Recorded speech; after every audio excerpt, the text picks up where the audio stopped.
آپ اپنی ذات کے اندر خوبیاں پیدا کر لیں ذاتی اعتبار سے، تو پھر کامیابی جو ہے نا آپ کے پیچھے آئے گی، اور تب فیم اور پیسہ بھی آپ کے پیچھے آئے گا، آپ کو اس کے پیچھے بھاگنے کی ضرورت نہیں پڑے گی۔ تو ہمیں یہ یاد رکھنا چاہیے کہ جو عزتیں ملتی ہیں یا یہ جو بھی عروج ملتے ہیں یہ حضور کے وسیلے سے ملتے ہیں۔ ہمیں کبھی یہ نہیں سوچنا چاہیے کہ میرے اندر یہ صلاحیت تھی یا میں نے یہ کام کر دیا اور صرف میں ہی کر سکتا تھا۔ تو جب صرف میں کا لفظ آ جائے تو پھر آپ کا کاؤنٹ ڈاؤن شروع ہو جاتا ہے اور مشکلات کا سفر شروع ہو جاتا ہے۔ بے ہمتے نے جڑے بہ کے شکوا کرن مقدراں دا، اگن والے اگ پیندے نے سینہ پاڑ کے پتھراں دا، تے منزل دے متھے دے اوتے تختی لگدی انہاں دی جڑے گھروں بنا کے ٹردے نقشہ اپنے سفراں دا۔ بہت شکریہ۔ سورج کو ابھرنے نہیں دیتا تیرا حبشی، بے زر کو ابو زر تیری بخشش نے کیا ہے۔ اے گنبد خضرا کے مکیں میری مدد کر، یا اس کے سوا، یا پھر یہ بتا کون میرا تیرے سوا ہے۔ اے گنبد خضرا کے مکیں میری مدد کر، یا پھر یہ بتا کون میرا تیرے سوا ہے۔ بخشش تیری آنکھوں کی طرف دیکھ رہی ہے، محسن تیرے دربار میں چپ چاپ کھڑا ہے۔ جیسا کہ میں نے پہلے یہ بات عرض کی کہ آج کے اس ایوان کی غرض و غایت کم و بیش سبھی پر آیا ہے۔ کتاب فخر پاکستان کی تقریب رونمائی ہے۔ آج کی اس محفل میں میں آپ کا میزبان صفدر علی ہوں۔ کہا جاتا ہے کہ تاریخ جن لوگوں کی لکھی جاتی ہے، جن کے بارے میں تاریخ دان تاریخ کے اوراق پر قلم آزمائی کرتے ہیں، بنیادی طور پر وہ ایک وقت میں 40 سے 50 ہزار لوگ ہوتے ہیں جو اس دنیا میں اپنا حصہ شامل کر رہے ہوتے ہیں۔ ہو سکتا ہے کہ یہ ریسرچ جو سوشیولوجسٹ ہیں انہوں نے ان کی ریسرچ غلط ہو، اس سے زیادہ لوگ بھی ہو سکتے ہیں، لیکن تاریخ قائم کرنے والوں کے بارے میں تاریخ کون لکھے گا؟ جو تاریخ ساز شخصیات ہیں ان کے بارے میں تاریخ کون لکھے گا؟ ان کے بارے میں بھی تو کسی کو تاریخ لکھنی چاہیے۔ تو نوید اسلم ملک اس بات کے مستحق ٹھہرے اور مبارکباد کے بھی مستحق ہیں کہ انہوں نے فخر پاکستان کی صورت میں پاکستان کے ان نامور شخصیات کے بارے میں ان کا انٹرویو کیا اور اسے تاریخ کا حصہ بنایا، مختلف حوالوں سے، مختلف سوالات کے ذریعے سے۔ چونکہ وقت کی قید میں زندگی ہے مگر چند گھڑیاں ہیں جو کہ آزاد ہیں، تو انہی آزاد گھڑیوں کا سہارا لیتے ہوئے سب سے پہلے میں اظہار خیال کے لیے دعوت دوں گا وہاب یونس کو۔ آپ سی ای او ہیں P N Y group of companies کے۔ آپ سب کی بھرپور تالیاں ہونی چاہیے۔ میں ایک دفعہ پھر یہ بات کہہ دوں کہ وقت کی قید میں زندگی ہے۔ سر فرسٹ آف آل جی، آپ نوید بھائی آپ کا بہت بہت شکریہ، اور جتنے بھی گیسٹ بیٹھے ہوئے ہیں ان کا بھی شکریہ۔ بسم اللہ الرحمن الرحیم، السلام علیکم۔ اپنی بات کہنے سے پہلے میں ایک اور چیز شیئر کرنا چاہتا ہوں۔ سب سے امپورٹنٹ چیز ہوتی ہے قرآن پاک کو ہے نا ہمیں سمجھ کے پڑھنا چاہیے۔ تو ایونٹ کا جو آغاز ہوا اس میں جن بھائی نے قرات کی، تو میری سجیشن ہے آڈینس کو بھی اور جو ہے مینجمنٹ کہ جب بھی ہمیشہ آپ قرآن پاک کی تلاوت کرائیں ترجمہ لازمی ساتھ جو ہے نا اس کی ٹرانسلیشن ضروری ہونی چاہیے، جو بھی آڈینس بیٹھی ہو، چاہے انگلش میں چاہے اردو میں، جو سمجھتی ہو۔ کیونکہ دیکھیں مجھے یہ لگتا ہے کہ ہم سب مسلمانوں کی زوال کی سب سے بڑی ریزن صرف اور صرف یہ ہے کہ ہم قرآن پاک کو عربی میں تو پڑھتے ہیں لیکن ہم اس کو سمجھ کے نہیں پڑھتے۔ اور جس دن ہم نے اس کو سمجھ کے پڑھنا شروع کر دیا اور اس پہ عمل کرنا شروع کر دیا، تو میں آپ کو یقین دلاتا ہوں کہ انشاءاللہ مسلمان کی ترقی اور ایک انڈیویجول انسان کی ترقی کو کوئی نہیں روک سکتا۔ تو یہ ایک میری سجیشن ہے نوید بھائی کہ اس کو ہمیشہ ترجمے کے ساتھ جو ہے نا ہمیں ٹرانسلیٹ کرنا چاہیے تاکہ عام بندے تک اس کا میسج جو اللہ تعالیٰ کا پیغام ہے وہ ہر بندے تک پہنچے، اور اس کا بڑا رول ہے ہماری زندگی میں۔ اچھا، واپس میں اس ایونٹ پہ آتا ہوں۔ بہت زبردست کام ہے نوید بھائی نے جو کیا ہے، اس کی 2 ریزن ہیں۔ نمبر 1، کیونکہ باقیوں نے بھی بات کرنی ہے تو میں شارٹ بات کروں گا۔ نمبر 1 ریزن کہ پاکستان کے اندر لوکل ہیروز نہیں ڈیولپ کیے جاتے، جس کی وجہ سے ہم کس کو آئیڈیالائز کرتے ہیں؟ ہم گوروں کو آئیڈیالائز کرتے ہیں۔ مجھے ان کو آئیڈیالائز کرنے میں کوئی مسئلہ نہیں ہے، لیکن ان کی ایک اپنی تہذیب ہے، ان کا ایک اپنا کلچر ہے۔ جیسے کہ میں آپ کو اگزامپل دیتا ہوں، میں نے آج سے 10 سال پہلے یا 12 سال پہلے مارکیٹنگ پڑھی. اس مارکیٹنگ کو میں نے کس کی لینگویج میں پڑھا؟ فلپ کوٹلر کی لینگویج میں پڑھا, جو کہ ایک مارکیٹنگ کے بہت بڑے سمجھ لیں کہ گرو سمجھے جاتے ہیں پوری دنیا میں. اس سے 20 سال پہلے 25 سال پہلے میری ملاقات ہوئی ایک پچھلے دنوں ایک پرسن سے. انہوں نے 1982 میں MBA کیا ہوا تھا پنجاب یونیورسٹی سے. میں نے کہا حضرت آپ نے کس کی بک پڑھی تھی؟ کہتے ہیں جی فلپ کوٹلر کی. اور آج بھی اگر آپ یہ نصاب اٹھا کے دیکھ لیں تو آپ کو مارکیٹنگ فلپ کوٹلر کی ہی پڑھائی جا رہی ہوگی. تو 40-50 سالوں کے اس عرصے میں ہم نے ایک ہی مارکیٹنگ پڑھی ہے, اور وہ ہے فلپ کوٹلر, جو 3 جنریشنز نے پڑھی ہے. جبکہ وہ جو بک اگر آپ اٹھا کے دیکھ لیں تو اس کے اندر ایک بھی کیس اسٹڈی لوکل نہیں ہے, جس کی وجہ سے بچہ مارکیٹنگ سیکھ ہی نہیں پاتا. تو ہمارا ہیرو کون ہوا؟ فلپ کوٹلر. جبکہ اس کی جو پریکٹیکل لائف ہے وہ ہمارے پاس یہاں پر امپلیمنٹ ہی نہیں ہوتی. اب یہی چیز میں اس بک کی شکل میں لے آتا ہوں, کیونکہ وہ بھی ایک بک ہے اور یہ بھی ایک بک ہے. ہمیں اپنے لوکل ہیروز کی کیس سٹڈیز کو پینیٹریٹ کرنا چاہیے, جس کی وجہ سے مارکیٹ کے اندر جو بچے بیٹھے ہوئے ہیں, جو ہمیں دیکھ رہے ہیں اس وقت ایز اے ہیروز, وہ ہمیں اسٹڈی کریں, ہماری جو بیسیکلی اسٹرینتھ کو جانیں, ہماری ویکنیسز کو ریڈ کریں, ہماری اسٹریٹجیز کو ڈسکس کریں, ہم نے کیسے لوکل مارکیٹ میں سروائیو کیا اس کو دیکھیں, اپنے بڑوں کی اسٹریٹجیز کو دیکھیں, کیونکہ انہوں نے بھی وہ کوالیفیکیشن پڑھنے کے بعد, کمپلیٹ کرنے کے بعد اسی معاشرے میں آ کے کام کرنا ہے. فلپ کوٹلر کو نہیں ریڈ کر سکتا وہ. یہ ایک جسٹ ایک کیس اسٹڈی میں آپ کو بتا رہا ہوں. تو اسی طریقے سے 100 کیس اسٹڈیز آپ کے سامنے ہیں. تو کہنے کا مقصد یہ ہے کہ بک پہلے نمبر 1, اس بک کا سب سے بڑا فائدہ یہ ہے پڑھنے کا کہ آپ کو لوکل مارکیٹ کے لوگوں کی ایکسپیرینسز سے فائدہ ملے گا. جو غلطیاں ہم نے کی وہ آپ لوگ اس سے بچیں گے, اور جو 10 سال ہم نے فار ایگزامپل اس مقام کو پانے میں ہمیں 10 سال لگ گئے, آپ اس کو 2 سالوں میں 5 سالوں میں اچیو کر سکتے ہیں. یہ سب سے بڑی اس بک کی اچیومنٹ ہے. نمبر 2 کہ اس بک کا سب سے بڑا فائدہ یہ ہے کہ اس سے آنے والے لوگوں کو ایک سب سے بڑا ایک میسج جائے گا کہ آپ بھی اس مقام پہ پہنچ سکتے ہیں. اگر میرے جیسا بندہ اس مقام پہ پہنچ سکتا ہے تو مجھے نہیں لگتا کہ آنے والی ینگ جو جنریشن ہے اس کے پاس میرے سے زیادہ اپرچونیٹیز موجود ہیں. ہمارے ٹائم کے اندر انٹرنیٹ اس طریقے سے مارکیٹ میں نہیں تھا, فون کی اسیسیبلٹی نہیں تھی. سسٹم جو ہیں آج جتنے ہائی فائی اور AI جنریٹڈ چیزیں آ چکی ہوئی ہیں, اور آگے ویب 3.0 کا زمانہ ہے, بلاک چین کا زمانہ ہے, پائتھن کا زمانہ ہے. آپ کے پاس پوری کی پوری جو ہے وہ آگمنٹڈ اور میٹاورس کی طرف چیزیں جا رہی ہیں, اس کا زمانہ ہے. تو ہمارے ٹائم میں یہ چیزیں نہیں تھیں. ہمیں بہت پرابلم ہوتی تھی بزنس اسٹریٹجیز کو بناتے ہوئے, اور مار کھا کے چیزوں کو سیکھا ہے. اپرچونیٹیز کا بہت فقدان تھا. اب تو آپ ایک انٹرنیٹ کے ایک لکھتے ہیں, ایک کوئی بھی چیز کیوری ڈالتے ہیں تو 500 رسپانسز آتے ہیں ود سولوشنز. تو ہمارے ٹائم کی اسٹڈیز اور ہمارے ٹائم کی, میں اتنی پرانی بات نہیں کر رہا, 15 سال پرانی بات کر رہا ہوں, تو اس میں اتنی اپرچونیٹیز نہیں تھیں. 15-20 سال پہلے اتنی اپرچونیٹیز نہیں تھی, کیونکہ انٹرنیٹ ریولیوشن نہیں تھا. اب تو بھائی چیزیں ہی بہت نیکسٹ لیول پہ جا چکی ہیں. آپ ایک کلک کے اوپر بیٹھ کے پوری دنیا کا کاروبار ایک کمرے میں کر سکتے ہیں. تو دوسرا سب سے بڑا فائدہ یہ ہے کہ آپ لوگ ہمارے اس ایکسپیرینس سے سیکھیں, اور سیکھ کے اپنے بزنسز کو نیکسٹ لیول پہ لے کر آئیں. اور لاسٹ میں یہ ریکمینڈ کروں گا اپنے ینگسٹرز کو, دیکھیں میں آپ لوگوں کو یہی کہوں گا بزنس کی طرف آئیں. سروس انڈسٹری بالکل آپ چوز کریں, ایز اے جاب لازمی کریں. جاب اس لیے ضروری ہے کیونکہ یہ آپ کو سکھاتی ہے کمیونیکیشن, یہ آپ کو سکھاتی ہے لوگوں کے ساتھ ملنے کا طریقہ, یہ آپ کو سکھاتی ہے اپنے سینئرز کی عزت کرنے کا طریقہ, یہ آپ کو سکھاتی ہے کہ آپ نے اپنے انٹرنیشنل اور لوکل کلائنٹ سے کیسے بات کرنی ہے.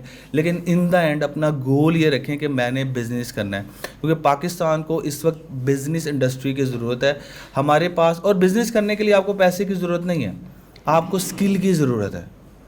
آپ کو کسی 1 یا 2 ملین ڈالر یا 1 کروڑ 2 کروڑ 3 کروڑ اگر آپ یہ سوچتے ہیں کہ مجھے بہت پیسہ چاہیے, ایسا کچھ نہیں ہے. میں اس کے آپ کے سامنے زندہ ایگزامپل ہوں. 0 انویسٹمنٹ کے ساتھ میں نے اپنا کام سٹارٹ کیا, ٹھیک ہے, اور میں نے کسی کی کوئی انویسٹمنٹ آج تک اپنے کاروبار میں نہیں ڈلوائی. جو بھی کیا اپنے کاروبار کو خود کمایا اور خود آگے انجیکٹ کیا. تو یہ اس کی سب سے بڑی, میں آپ کے سامنے زندہ ایگزامپل ہوں. آپ کو کوئی پیسہ نہیں چاہیے, صرف ایک اسکل چاہیے, اور اس اسکل کے اوپر ایک اور چیز چاہیے جو اس سے بھی زیادہ ضروری ہے, وہ ہے پیشن. اگر آپ پیشنیٹ نہیں ہیں, اگر آپ ڈیڈیکیٹڈ نہیں ہیں, اگر آپ اپنے کام سے پیار نہیں کرتے. کل میں شام کو ایک جگہ پہ جم کر رہا, تو کیونکہ مجھے تھوڑا سا ذرا جم کا بھی شوق ہے, تو وہاں پہ لائٹ چلی گئی, تو سارے جم والے باہر آ گئے. میں جم کر رہا اور لائٹ, میں اپنے موبائل کی لائٹ آن کر لی, اور کیونکہ یو پی ایس بھی ان کا خراب ہو گیا. تو ایک لڑکا اندر سے باہر سے اندر آیا, کہتا سر آپ ابھی تک جم کر رہے ہیں, ہم تو سر گرمی بہت شدید ہے. میں کہا یار یہ ساری گرمی ہے نا, یہ صرف آپ کے یہاں پر ہے. آپ نے اپنے باڈی کو اور اپنے مائنڈ کو ٹرین کرنا ہے کہ میں نے یہ کام کرنا ہے. تو جب آپ نے یہ کام کرنا ہے تو پھر یہ ساری چیزیں ہیں نا بات کی چیزیں ہیں. تو اپنے آپ کو جب تک آپ پین میں نہیں ڈالیں گے تب تک آپ کیسے, آپ میں اور میرے میں یہی فرق ہے کہ میں نے گیو اپ نہیں کیا, آپ گیو اپ کر گئے ہیں. تو گرمی سردی ہماری یہی چیز بزنس اور زندگی کا حصہ ہے. گرمی بھی آئے گی, سردی بھی آئے گی, لیکن آپ نے ڈیڈیکیٹڈ رہنا ہے, آپ کو اپنے کام میں پیشنیٹ رہنا ہے. آپ نے کہنا ہے یار میں نے ٹارگٹ اچیو کرنا ہے. اب ظاہری بات ہے تکلیف تو ہوگی, ایسے نہیں ہو سکتا کہ ہمارے نبی پاک صلی اللہ علیہ وسلم کو کتنی تکلیف کتنی پہنچی, پتھر مارے گئے, کوڑا پھینکا گیا, پتہ نہیں کیا کیا کیا گیا, پیر سے خون نکل رہا ہے, جنگیں ہو رہی ہیں, بلڈ نکل رہا ہے ان کی باڈی سے, تلوار کے جو ہیں وار لگ رہے ہیں, سب کچھ ہو رہا ہے. تو تکلیف کے بغیر تو بھائی اگر آپ کہیں کہ آپ تکلیف کے بغیر کام کر لیں تو ایسا نہیں ہو سکتا. تو خدا را اپنے نبی پاک صلی اللہ علیہ وسلم پیغمبر سے ہی کچھ سیکھ لیں کہ وداؤٹ اسٹرگل آپ کسی بھی مقام پہ نہیں پہنچ سکتے. تو اس میسج کے ساتھ میں اس کو ختم کروں گا کہ اپنے کام پہ فوکس کریں, کام کریں, دن رات کام کریں, لوگوں کی سوسائٹی میں بیٹرمنٹ کے لیے کام کریں. اپنے لیے تو کر ہی رہے ہیں, لوگوں کے لیے کام کریں. ان کو ایسے بزنس آئیڈیاز مارکیٹ میں لے کر آئیں جس سے سوسائٹی کو فائدہ ہو. جب سوسائٹی کو فائدہ ہوگا تو آٹومیٹکلی آپ کو بھی فائدہ ہوگا ہی ہوگا, یہ انڈرسٹوڈ ہے. اس میں کوئی دوسری رائے نہیں ہے کہ آپ کو فائدہ نہیں ہوگا, آپ کو 200% فائدہ ہوگا, کیونکہ یہ رب کا نظام ہے. تو تھینک یو سو مچ نوید بھائی اگین, اور تمام گیسٹ اور تمام جتنے بھی یہاں پر بیٹھے ہوئے لوگ, آپ سب کا بہت شکریہ. السلام علیکم. یہ تمام تر باتیں ٹھیک ہیں کہ لوکل ہیروز پروڈیوس کیے جانے چاہیے, لیکن ہیروز کو تھوڑا سا اوپن اپ ہونا پڑے گا. شعر یاد آ گیا کہ یقیناً راہبر منزل کہیں پہ راستہ بھولا, وگرنہ قافلے کے قافلے گم ہو نہیں سکتے. یہ راہبر منزل کا مسئلہ بھی ہے. اگر اس نوجوان نسل کا مسئلہ ہے تو راہبر منزل کا مسئلہ بھی ہے. اس مسئلے کو حل کیسے کیا جا سکتا ہے, اس مسئلے سے ڈیل کیسے کیا جا سکتا ہے. جس دور میں جینا مشکل ہو اس دور میں جینا لازم ہے کی بات تو کی جاتی ہے, لیکن لازم و ملزوم کو اپنے اوپر کیسے طاری کیا جائے, اس پر بات کرنے کے لیے مجھے لگتا ہے کہ یاسین جویہ صاحب کو بلا لینا چاہیے.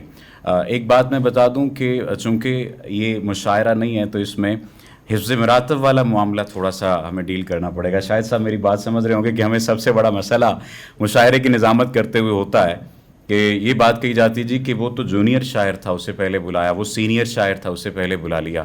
تو ایک دفعہ آرٹ کونسل ادھر اسلام آباد میں موجود تھا تو افتخار عارف صاحب وہاں پر صدارت کر رہے تھے, تو دو شاعروں کے درمیان یہ جھڑپ ہو گئی, یہ بحث ہو گئی کہ پہلے میں نے پڑھنا تھا یا پہلے اس نے پڑھنا تھا, کس نے پڑھنا تھا.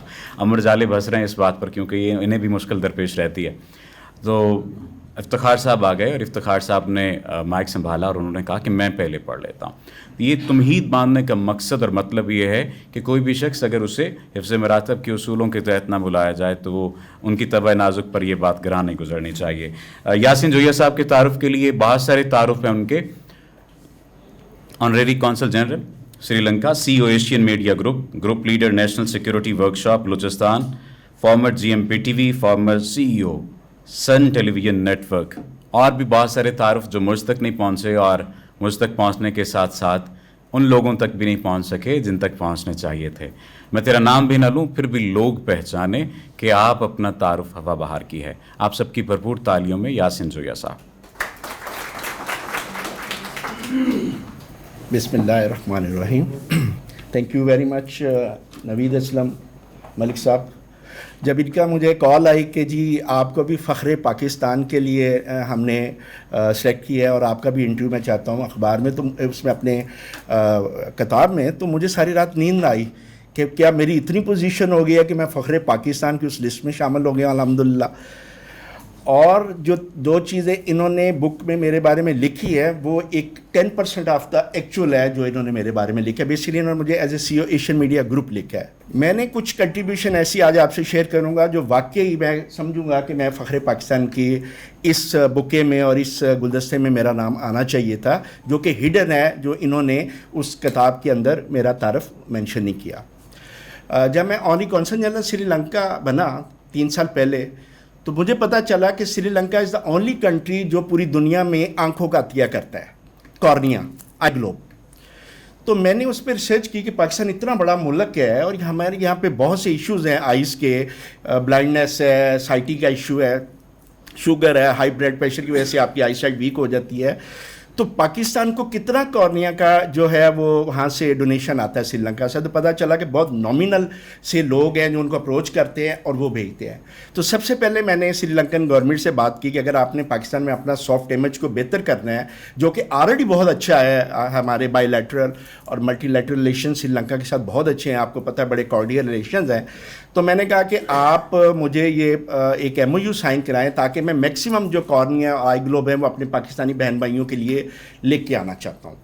اس کے لیے 3 سال پہلے میں نے یہ MOU سائن کیا. جب میں نے پاکستان میں پتہ کیا تو پتہ چلا کہ ہوٹا کی NOC کے بعد, ہیومن آرگن ٹرانسپلانٹ اتھارٹی کے بغیر آپ یہ ٹرانسپلانٹ امپلانٹیشن نہیں کر سکتے. میرے لیے یہ ایک اور چیلنج تھا کہ اگر میں کارنیا لے آتا ہوں پاکستان میں تو لگانے کے لیے NOC بھی اویلیبل نہیں ہے پنجاب کے اندر. تو ہم نے DHQ گجرانوالہ, مغل آئی ہاسپٹل لاہور, آپ جانتے ہیں ویل نون نام ہے, اور بہاول وکٹوریہ ہاسپٹل بہاولپور, یہ 3 ہاسپٹل کو ہم نے سلیکٹ کیا. ان کی مینجمنٹ کے ساتھ مل کے میں نے ہوٹا کا NOC دلوایا, اور آج کی ڈیٹ تک 80 پاکستانیوں کو فری آف کاسٹ آنکھیں لگ چکی ہیں, جو سری لنکن آنکھوں سے پاکستان میں اس وقت اس دنیا کو دیکھ رہے ہیں. ابھی تک یہ 3 ایئرس کی میری کنٹریبیوشن ہے. اور یہ جو 80 لوگوں کو لگی ہے, ان میں 11 بلوچستان کے لوگ بھی ہیں, اور ایک ہماری بیٹی افغانستان سے بھی آئی ہے, جو کہ پچھلے ہفتے ہم نے اس کو لگایا. وہ بعد میں ڈسکلوز ہوا کہ یہ افغانستان سے بیٹی بلوچستان آئی ہے اور وہاں سے یہ لاہور میں آئی ہے.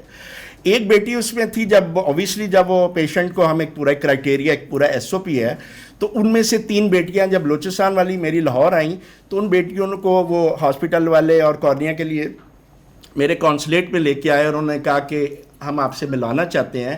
تو میں نے اپنی ایک بیٹی سے پوچھا جس کا نام عائشہ تھا, شی واز اباؤٹ 18-19 ایئرس. میں نے کہا واٹ ہیپن, آپ کی کیا وجہ ہوئی کہ آپ کی آئی سائٹ؟ اس نے کہا کہ میں حافظ قرآن ہوں سر, اور پچھلے 4-5-6 سال سے گریجولی میری آنکھ جو ہے اس نے دیکھنا بند کر دیا ہے. تو میں نے کہا she should be our first priority. ایک اور بیٹی کو پوچھا, اس نے کہا کہ میری شادی ہوئی ہے, شی واز اباؤٹ 26-27, اور میرے ان لاز نے شادی کے بعد میری آئی سائٹ ختم ہو گئی ہے اور مجھے واپس اپنے پیرنٹس کے پاس بھیج دیا کہ یہ اب ابلیگیشن بن گئی ہے. میں نے کہا شی از مائی سیکنڈ پرائورٹی. ابھی تک ان دونوں کو لگا ہے, دونوں کو جو ہے وہ آئی گلوب ہم نے ادھر مغل آئی ہاسپٹل میں بلایا, اور ایون ان کا کرایہ بھی ہم نے پے کیا ہے, ان کا جو سٹے تھا وہ بھی میں نے پے کیا ہے, اور 1 روپے کی میڈیسن بھی ہم نے ان کو چارج کیا. یہ وہ لوگ تھے جو ایک شہر سے دوسرے شہر بھی نہیں جا سکتے تھے, اور وہ جب بیٹیاں واپس اب گئی ہیں, ان کی آئی سائٹ بہتر ہونی شروع ہوئی ہے, اس نے قرآن پڑھنا شروع کیا ہے. تو اس کی مدر کا مجھے میسج آیا کہ میں اللہ کے حضور آپ کی مغفرت کے لیے دعا گاؤں. یہ وہ کام ہے جو کنٹریبیوشن ہے ایک ہیومن کسی کے لیے کر سکتا ہے. جب میں نے یہ پروسیس شروع کیا تو صرف 10 منٹ کے لیے میں نے اپنی آنکھیں بند کی. تو آپ امیجن کریں کہ ایک آدمی جس نے نارمل لائف دیکھی ہو اور پھر اس کی لائف پہ اندھیرا آ جائے, اس کے لیے یہ آئی سائٹ کتنی امپورٹنٹ ہے, اس کی سائٹنگ کتنی امپورٹنٹ ہے کہ دوبارہ وہ اس دنیا کو دیکھ سکے اور ہمارے معاشرے کا اور پاکستان کا ایک عزت دار شہری کی حیثیت سے رہ سکے. دوسرا جو کنٹریبیوشن ہے وہ آپ کو پتہ ہوگا کہ سیالکوٹ میں ایک پرنتا کمار ایک سری لنکن تھا جس کو بروٹل مرڈرز کیا گیا تھا, 2-1.5 سال پہلے کی بات ہے, جس کو فیکٹری رجکو فیکٹری تھی ایک, اور اس کے اندر کوئی ان کا پولیٹیکل ہی سین تھا امپلائز کا, جیلسی کا, جس کے اوپر انہوں نے پرنتا کمارا کو بروٹلی مرڈر کیا اور پھر فائرنگ کی, اس کو فائر کر دیا اور جلا دیا, اور بہت برے طریقے سے وہ جو ہے وہ انٹرنیشنلی ہمیں پورٹریٹ کیا گیا. آپ کو پتا ہے ہمارا جو اینیمی نمبر 1 ہے انڈیا, وہ ان چیزوں کو بہت ہائی لائٹ کرتا ہے کیونکہ ان کا میڈیا مسل بہت اسٹرانگ ہے. میں بھی بائی پروفیشنل ایک میڈیا ہوں, اور میں تعارف آپ کا بعد میں کراتا ہوں. تو مجھے اس چیز کا احساس تھا کہ ہم نے بڑی مشکل سے سری لنکا کے ساتھ اپنے ریلیشنز بہتر کیے ہیں, اور BA کے کونسل جنرل یہ میرا ٹیریٹری ہے, پنجاب کی ٹیریٹری, اور پنجاب کی ٹیریٹری کے اندر یہ انسیڈنٹ ہوا ہے. تو